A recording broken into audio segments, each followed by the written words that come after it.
before we even started all of that, we saw Jose online on LinkedIn, and I kept track of that gentleman. And I see a lot of network, a lot of vibes around him, and we are connected now. And what happened is that he started connecting us. So what's with all that connection and more about AgriTech and everything you're doing? We'd love to know more about the industry, what's happening, what are the gaps, what are the challenges, what is needed, and what are the opportunities, and how you are tackling that. Jose Fernando Serna, Fernando Francisco Serna, thank you for having us, for joining Thank you. us. Thank you.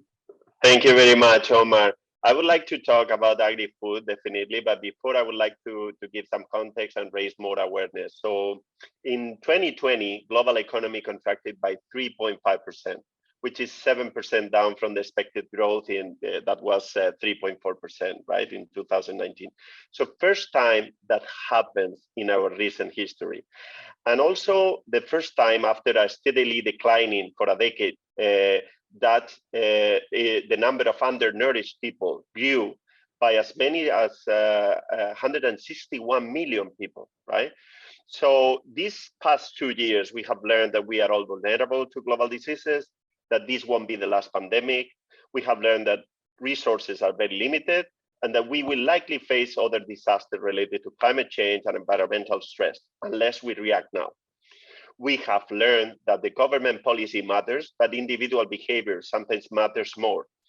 So most countries accelerated the food security agendas, and we cannot ignore that many of them are more food insecure as a result of the COVID, but even more recently due to the war of Ukraine, that is adding a critical pressure to the already broken food supply chain. So the food system consumes 70% of the fresh water, and accordingly, according to the United Nations, is responsible of 60% of the biodiversity loss and cause a third of the human-generated greenhouse gas emissions. But it's also the largest employer, and we also have to eat. And we have to feed an increasing population that in the next decades will require us to double our food production. So the solutions to these challenges are conceptually simple. They will come from education, consumer awareness, but most importantly, from innovation and technology. So these challenges has been aggravated by the supply chain disruption caused by the collapse of the manufacturing capacity, lack of reserves in some cases, and the impact on logistics. So we've been discussing about that before. And needless to say that other geopolitical factors were also contributing to break this supply chain, right? So future of food. So for me, the future of food, it's more efficient, more sustainable, and it cannot be otherwise. So future of food, it's powder, and I explain why. So we can see that in the Museum of the Future that recently opened in Dubai, is the food that we will take to the space, right? So 40% of the food in the world is in the powder form, whether if it's B2B, reconstituted as an ingredient, or B2C as an infant formula, supplement, personalized nutrition, instant mixes, coffee capsules, etc. The difference is dissolving it in an industry or at home. And you can transform into powder any kind of fresh food, meat, plants, grains, etc. And food powder, it's been with us from the beginning of the civilization. It is safer, it's cheaper, it has a longer shelf life, easier to transport, with more traceability and more efficient quality control.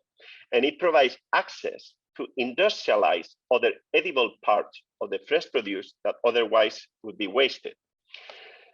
So in the world, there are 100 companies, 100 food companies that produce around 20%, which accounts for 50% of the total value of the food. The remaining 80% is produced by 500 million SMEs. A fraction of these SMEs are startups, are real innovators, transforming the food system and becoming unicorns for first time, and in only a few years. So there are examples like the Beyond Meat or Beyond Burger, Impossible Foods, whatever. So let me stop a moment on the food waste. So most of the food waste is avoidable. 30 to 50% of the food being produced is wasted, and food loss and waste is approximately 1.3 billion tons annually. $1 trillion in value. And it happens in the industrialized countries and in developing countries as well. So Blendhub is the company. It was my choice, right? So I told you about it. So it's a pioneer food powder manufacturer and blender that integrates different proprietary technologies in food processing, food formulation, and quality control. It is the first food as a service manufacturing platform with decentralized production units already in 4 continents. I recently joined this purpose-driven organization as managing director in Middle East to expand this food as a service manufacturing platform in the Gulf region. And we will set up the first production unit in the next month in Q4 in 2022, based in Dubai. And we will expand from there. So, and I would just to conclude with the, the mission that it speaks by itself is to make food and nutrition available to all people in all places. Thank you so much. I think Jose. I am, back to you. Yeah. Thank you so much for your time.